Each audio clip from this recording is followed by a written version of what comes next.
Hey everybody, welcome to Makers and Breakers. I got a good friend, Justin, here tonight. He is a jack of all trades, audio expert, knows a lot about a lot of different things. Very interesting guy. Justin, introduce yourself. Hey, how's everybody doing? My name is Justin Glennon.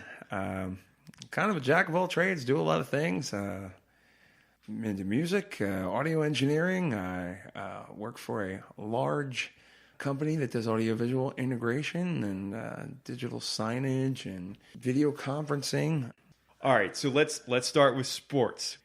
Okay? Okay. Who's hot right now? What's going on in the local sports arena? Well, for me, what's really hot right now, and for most people, it's the Philadelphia 76ers. It's great. They're taking on the Toronto Raptors in the conference semifinals.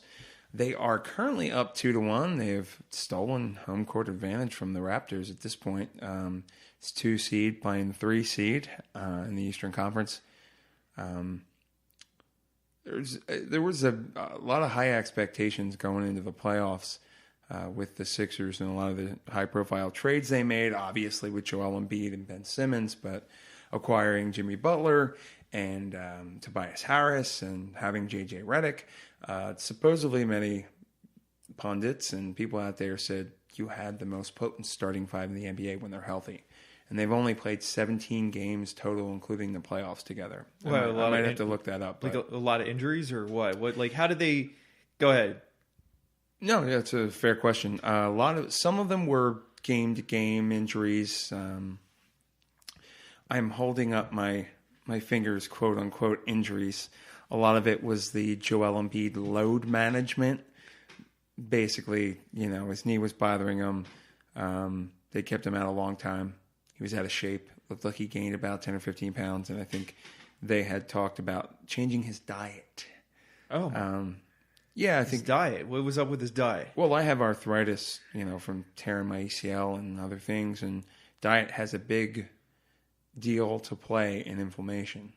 So if you're drinking Nutella, 32-ounce Nutella milkshakes and eating burgers every day, and you're a big man, you eat things, you got to eat things. That's good for your inflammation, right? Yeah, great for your inflammation. No. It sounds like it's terrible for your inflammation. It's amazing. Oh my God. I love being inflamed. But yeah, Joe, they had to get him healthy. You didn't have Tobias and Jimmy, Joel, JJ, and Ben Simmons on the floor at the same time. I think it's a total of 17 games, I believe. 17 or 18 games. How did the season start out? Was it a slow season? Did they start out hot? How did it go? Like before we're in the play. You said they were in the playoffs now. They started off somewhat slow. They were doing well. They had a decent record through the first, I'd say, 15, 20 games. Don't quote me on that. I'll have to look at the date of the Jimmy Butler trade. But they started off kind of slow. They had the same lineup coming in from last year. Didn't make any big splashes in the offseason after Brett Brown kind of said they wanted to go star hunting, trying to get Kawhi Leonard, trying to get LeBron James, any big-time, multiple-year All-Star, All-NBA type player to come into Philadelphia to complement Joel Embiid and Ben Simmons. They were trying to get LeBron James? Yes. Everybody was trying to get LeBron James. God. Because he was a free agent, and thank goodness we don't have LeBron James. Fair enough. Team killer. Ooh. Coach killer. Ooh. All right, so what else? What's the outlook for the series with the Raptors? The outlook for the series with the Raptors right now is really good. It was a tough game 2, after they got blown out in Toronto. The first game, they just looked awful. They looked like a team that hadn't played together, and didn't really have chemistry. Joel didn't look good. He was held by the knee. Game 2, they won. Joel actually had what they call gastroenteritis. And what we all know when they say you have gastroenteritis. He's got the itis. He's got the itis. No, but yeah, they're doing great right now. They're up 2-1 in the series. The second game, they did well. Joel didn't play very well. But the rest of the team played amazing. Jimmy Butler just took over. James Butler took over. For anybody who's listening, that's my Brett Brown impersonation. It's part of our culture to have gastroenteritis every night. Oh my God! You might want to eat some ribs, but yeah, it's 2-1. Last night was insane. They came back home, and everybody knows when they come into the big house, into the Wells Fargo Center, back from the Allen Iverson days. Allen Iverson was sitting front row. Zach Ertz was sitting front row with them. Deshaun Jackson, Meek Mill. I think Kevin Hart was there. I mean, it was big time. Like every Philly celebrity was sitting there. I mean, M. Night has his own seats next to the bench on the other side every night, basically. And huge atmosphere. The place was nuts. And they were kind of up most of the game. They went into the half. I think they were up 11. And Kawhi Leonard is just an unstoppable force for the most part. But they shut him down. The Raptors don't really have secondary players that can really do anything. I think Brett made a good adjustment. And the Sixers ended up winning by, I believe it was 18. Like I said, hey, don't worry about it. Don't look it up. We'll take your word for it. They won, right? They won. They torched them. It was amazing. Yeah, championship caliber basketball, and they need to keep it up. Good. So what else is going on? Any big things from the NFL draft? Haven't really been paying much attention to the NFL draft. I know the Eagles really needed to draft an offensive lineman. They've done a lot through free agency in terms of getting offensive help, in terms of playmakers like Deshaun Jackson. The last couple of years, they've gotten to Alshon Jeffrey, really counting on Carson Wentz to be healthy. So, yeah, the Eagles, they drafted an offensive lineman in the first round. Big dude, but as I think Howie Roseman likes to do, he likes to, when he drafts offensive linemen, he likes to draft guys who were not really big guys to start their career and played other positions. Lane Johnson was a quarterback and a baseball player when he started, when they drafted him. And this guy, I don't know his name, but I do remember them saying that he was a quarterback. And he's a big dude. He's like 330, but he was only like 240 or something like that when he came to college, 240, 260, something like that. So they're looking at guys who have speed, like a Jason Peters, who they're trying to replace, who's getting old, long in the tooth. Offensive linemen that can run a 4.5, a 4.6, like closing speed, just run down the field and just torch people, bulldozer. So I think they did a good job there. I don't really pay attention much to the back end of the draft. So I'm not really big into the Eagles' inner workings of the offseason for the draft. Right, yeah. It kind of bores me, yeah. To be quite honest. No, that's fair. How about the Phillies?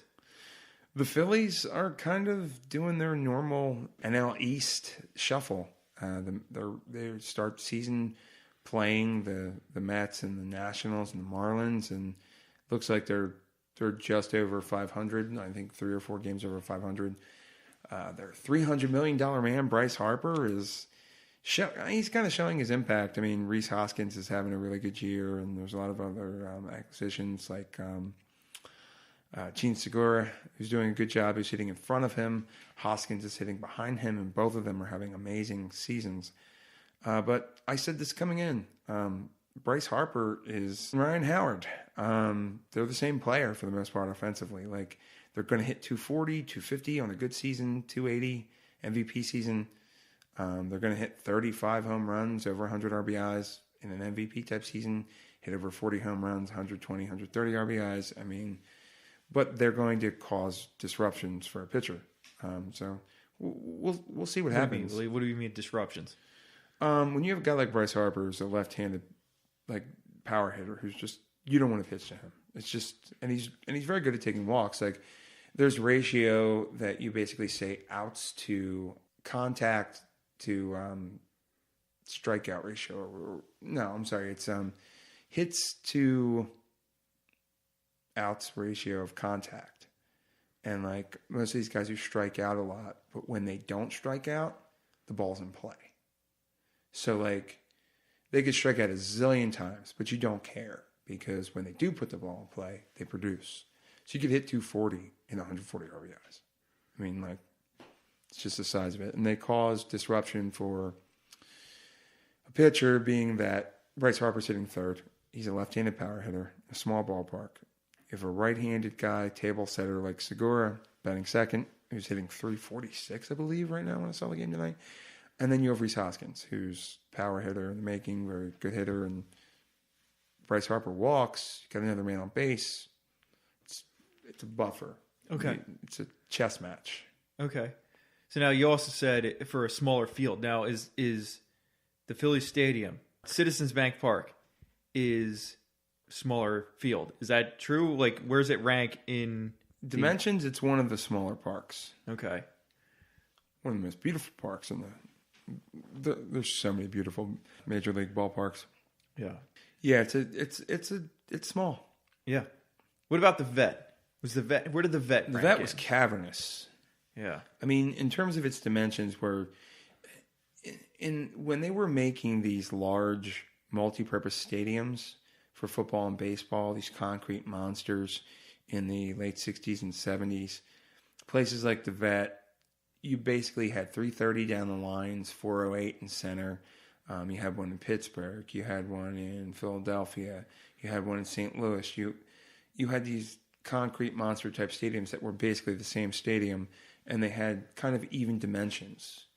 You know, most of the stadiums built then, smaller markets had kind of like rental stadiums, like they were just like complexes that they made into baseball fields. Like they weren't like, we're going to spend a whole ton of money. Municipal stadiums where like smaller market cities couldn't really afford to build a giant stadium. No. So you had these multi-purpose concrete monsters for places that had football teams as well. And they were giant ballparks. You know, guys weren't hitting, 40 home runs a year. Right. And stuff like that. So beyond that, anything else hot in the sports world? I mean, what else we got? Okay, so we have the Golden State Warriors and the Houston Rockets. Okay, what's going on there? Well, that's the big one going on right now. You know, the Golden State Warriors are the best basketball team in the NBA and have been for the last 5 years, basically. They've won 4 out of the last 5 championships.